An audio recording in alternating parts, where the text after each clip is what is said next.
அனைவருக்கும் வணக்கம். இதில் மண்ணும் முறையெல்லாம் மகிபால மாநகரான் அப்படிங்கிற ஒரு சொல்லாட்சி இடம்பெற்றிருக்குது. இது யாரை பற்றி சொல்கிறாங்கன்னா, கவிமணி தேசிய விநாயகம் பிள்ளை பண்டிதமணி மு கதிரேச செட்டியாரை பற்றி அவருடைய உரை வளத்தை பற்றி சொல்லும்போது சொல்லுவார்.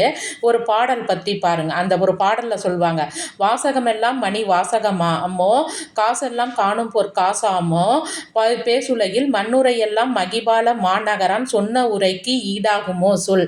இதில் அவங்க என்ன சொல்லியிருப்பாங்க, மகிபால மாநகரான், அதாவது பண்டிதமணி மு கதிரேசன் செட்டியார் பார்த்திங்கன்னா மகிபாலன் பட்டி அப்படிங்கிற ஒரு ஊரில் பிறந்திருப்பார். அதாவது அவருடைய பிறப்பிடம் பார்த்திங்கன்னா ராமநாதபுரம் மாவட்டம் மகிபாலன் அப்படிங்கிற ஊரில் பிறந்திருந்தனால மகிபால மாநகரான் அப்படின்னு சொல்லிட்டு பண்டிதமணி மு கதிரேச செட்டியார் குறிப்பிட்டிருப்பார். நன்றி, வணக்கம்.